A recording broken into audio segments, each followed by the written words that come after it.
Hi everyone, and happy Sunday. Now, I don't know if you remember last week, I told you that I would be doing a weekly tier list. So every Sunday, I'm going to be making a Hearthstone related tier list. Last week, I covered the expansions, like all the standard and wild expansions from Naxxramas till March of the Lich King. This week, we're going to have a smaller tier list. We're going to make a tier list of all the colossal minions. I'm just going to be ranking them based on how strong I think they are in standard. Not just the current meta, but like overall how strong they are or were in standard. I do not play wild, so I have honestly no idea if the tier list would look the same in wild, but if you are a wild enjoyer, just leave a comment maybe below so I know if the ranking would look the same or not. Um okay. Let's get started. The first one here is Ozumat. I don't think this has ever really seen play in any tier 1 or tier 2 meta decks. I think it's probably one of the worst colossals out there, so I'm gonna rate this a D. So that's actually a bad start of the of the ranking, right? We insta have like one of the worst ones. But it can only get better here, right? So next up is Neptulon. This is the very big boy. Played in multiple decks at the moment. I think it's very strong in Evolve Shaman. It's also really good if you can evolve into it. I think they fixed that now, but last week you could evolve Null into Neptulon with the new card Blazing Transmutation, and that ended games. But I think overall this is a strong minion. It does cost 10 mana, so if you can't cheat it out somehow, it's probably not S tier because 10 mana is a lot, but there are certain decks that can cheat it out, such as the Death Rattle Rogue that is seeing play at the moment. I think this is an A for me. It's not S because of the cost. It is quite expensive. It takes a whole turn, but definitely solid minion. Then Colaque, the Druid Colossal. What can we even say about this? This doesn't see play. I don't think it has ever really seen play in any Druid deck. The only time I feel like I see this card being played is if Rogue discovers it from the Queen Ashara and then just like resummons it with the contraband stashes. And obviously in that scenario it can be quite good. But as a Druid Colossal, I think this was very bad. So I'm gonna give this a D as well. Next up is Gaia. Well, this is the Mage Colossal, and to be honest, Mag Mage was a thing for a very short period of time, but it hasn't been for like maybe a year or longer, and this just doesn't see play. Again, the only time you do see it is in Thief Rogue. But I don't think it's as bad as the other two because this in a Mag Mage actually is a solid minion, so I will give it a C for that reason that I think it could be played if people wanted to play Mag Mage. Okay, next is Leviathan. This sees play. It's the Paladin Colossal. You can play it in Control Paladin, Dragon Paladin, even in Pure Paladin. I think it can see play. Doesn't necessarily, but it's a strong minion. It draws you a card, it dredges a card. And it's definitely not S tier. I'm not even sure it's A tier, but I think it's a solid B tier, this Leviathan. It does something when you play it, right? It can take some trades, it draws cards. Decent. Okay, next up is the Priest Colossal. This sees play in Quest Priest, in Control Priests, like in the more control-y long game Priest archetypes.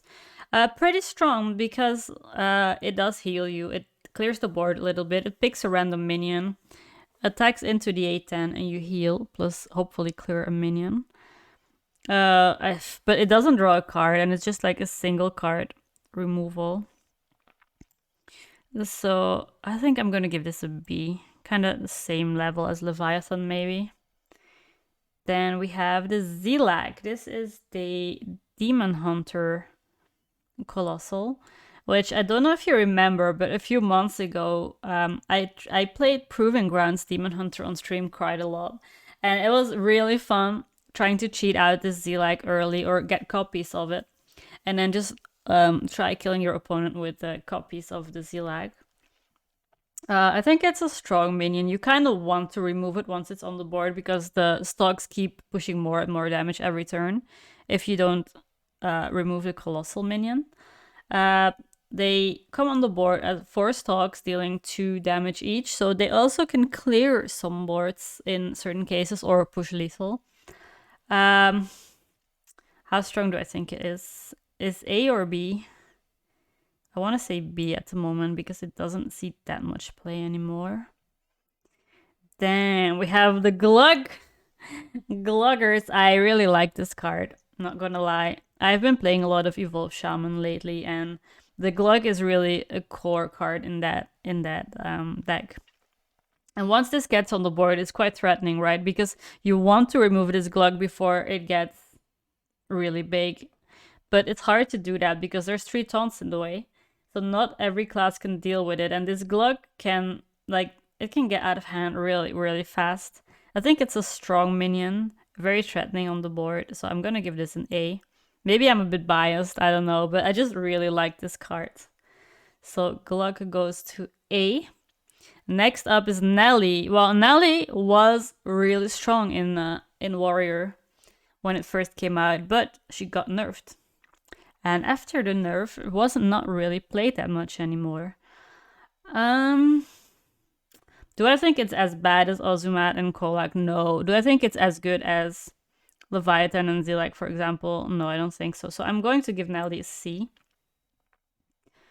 Okay, I think this might be one of the strongest colossals, the one we are seeing here, the Krabatoa. In Rogue, you're never happy when it hits the board, right? And almost every Rogue plays it. It summons the 4/1s. You can take a trade. You get a weapon, and it has a 6/5 body, quite strong. I think Krabatoa is S tier, just a very, very strong colossal. Might even be like the best one. I'm not sure, but definitely up there. Then Hydralodon. This is a very strong one as well, I think. It hits the board, like the 2 heads have rush, so you can insta trade some minions, and because the colossal is still on the board, their death rattle will summon 2 more. So this will make you like have a huge board. Your opponent has to deal with it, but has to like either full clear the whole board or kill off the Hydralodon first, or else the heads will keep summoning. So yeah, I think this is very strong. Is it A or S? I'm not sure. I want to say it's S tier just because it can clear the board and it's kind of hard to deal with. Even though Hunter doesn't see that much play at the moment, I think this Hydralodon is mega strong. So we're gonna give this an S. Okay, next up is Gigafin. This is the Warlock Colossal, but I feel like it's stronger in Rogue again. If Rogue discovers this, either from the Reconnaissance or from Queen Azshara, you kind of want to cry, right? Because it's so strong, it's so good. They can shadow step it, just play it again, and you lose all your minions. It's really strong in Rogue. Is it strong in Warlock? I think it saw some play in some versions of Implock, and I actually faced it on ladder yesterday in someone playing a big demon or a big undead type of warlock, and that they fit a Gigafin in there as well, and it's still like really strong because you don't expect it. It comes down and poof, there goes your board. I think I'll give this an A because it's played but not as much in the class it was designed for, so maybe just that's why I won't give it an S. And then, you know, maybe as you can see, we are missing a colossal. The Sindragosa that came out with the mini set returned to Naxxramas. That gave Death Knight its own colossal. Sindragosa, it's a dragon with two small whelps coming out. They have rush, and they will clear a minion, like if it's frozen.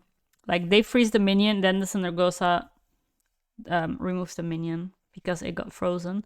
I think it's strong. It can like remove up to 2 big threats on the board. It doesn't really push any damage though. The whelps die while trading, and then all you have left is that the dragon body on the board, which isn't that threatening and quite easy to deal with. I think I would give it a B at the moment.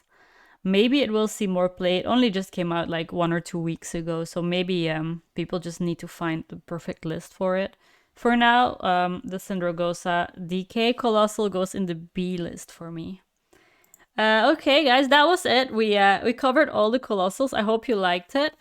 If you agree with this list, let me know. If you disagree, definitely let me know, because I'm curious to hear what your opinion is about all this. And if you play Wild, tell me if this tier list would look the same, or which colossals are really strong in Wild. Maybe any of the like C or D colossals are actually good in Wild and I just have no idea. So let me know, guys, and I'll see you again tomorrow when I have a next video for you. Bye, everyone.